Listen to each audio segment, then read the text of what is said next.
Bonjour, bonsoir, chers tous, chères toutes. C'est un plaisir de vous retrouver aujourd'hui. Nous allons faire un challenge. Oui, il est important des fois, lorsque vous suivez des enseignements spirituels, de vous lancer des défis. Et ces défis vous permettront justement d'aller vers la quête de la connaissance. Oui, les défis sont importants. On les appelle également des épreuves. Et c'est ce que nous allons faire avec vous aujourd'hui. Cette courte vidéo vous fera gagner, si vous avez trouvé ou si vous trouvez la bonne réponse, cette courte vidéo vous fera certainement gagner un livre numérique. Ce livre numérique, vous l'aurez sur votre WhatsApp ou dans votre mail si vous êtes le gagnant. Ou si vous êtes 2 ou 3 ou 10 gagnants, eh bien, vous aurez tous, bien sûr, ce bouquin dans votre mail ou sur votre profil WhatsApp ou Telegram. Alors, de quel défi nous sommes en train de parler? Il s'agit d'un défi important. Un défi qui est resté irrésolu jusqu'à aujourd'hui, même par la science. En dehors du fait que la science ne donne que des interprétations ou des définitions ou des constats, disons, biologiques, à la limite psychologiques de la situation, il est important que nous comprenions, disons, la partie métaphysique ou la partie spirituelle de ce phénomène qui embrase le monde entier. C'est un phénomène très simple.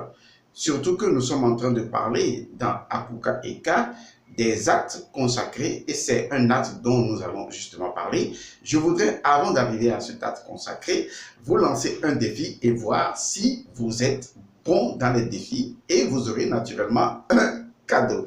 Vous êtes 100, vous aurez tous les cadeaux, puisqu'il s'agit d'un livre numérique gratuit que la chaîne Elmonsieur Godson va vous donner. C'est l'occasion également de remercier les donateurs qui commencent à nous soutenir. Nous souhaitons que beaucoup d'autres personnes se manifestent pour soutenir cette chaîne qui vous aide à mieux comprendre les réalités spirituelles, qui creuse l'insondable pour l'exposer à votre vue, qui vous permet d'intégrer de nouvelles dimensions de la réalité telle qu'elle est au fond. Alors, de quel défi on ne va plus vous faire languir pendant longtemps? On va juste lancer le défi. Oui, le défi, c'est un acte consacré. Alors, de quel acte consacré nous parlons? Eh bien, nous parlons du bâillement. Oui.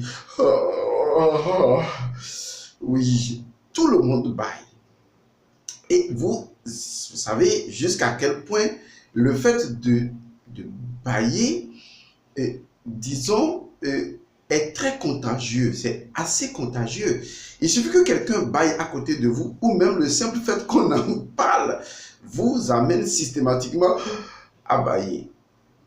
Et on nous demande, lorsque vous voulez bâiller, de mettre la main sur la bouche, parce que la bouche se trouve largement ouverte en ce moment-là.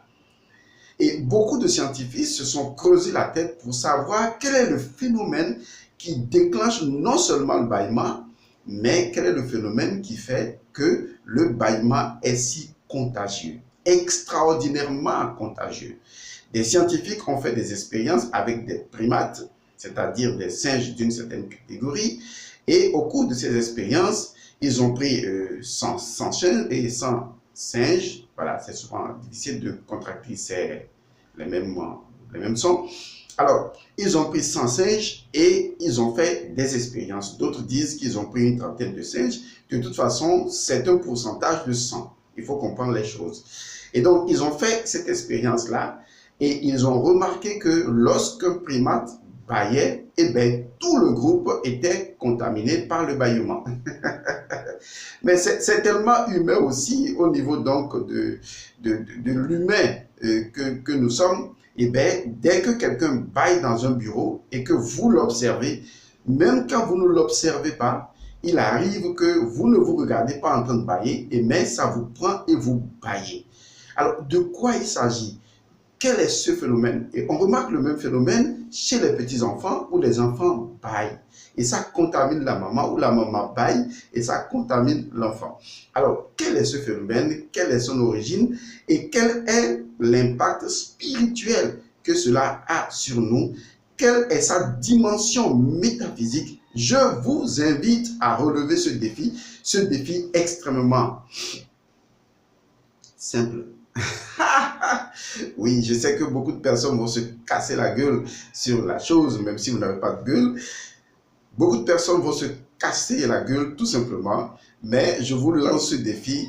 Donnez-nous les réponses dans les commentaires. Et si vous nous donnez la bonne réponse, si vous nous reliez à des mythologies, si vous nous reliez à des profondeurs métaphysiques, eh bien, vous sortirez gagnant de ce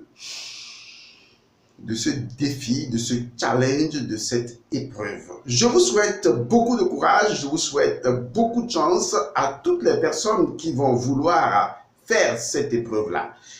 Pour le reste, les personnes, nous sommes toujours ouvertes pour ceux qui veulent suivre le séminaire sur la vérité du sang. Nous attendons toujours les inscriptions. N'attendez pas la fin du mois pour faire ces inscriptions-là. Ça nous donnerait beaucoup trop de travail. L'idéal serait de le faire maintenant.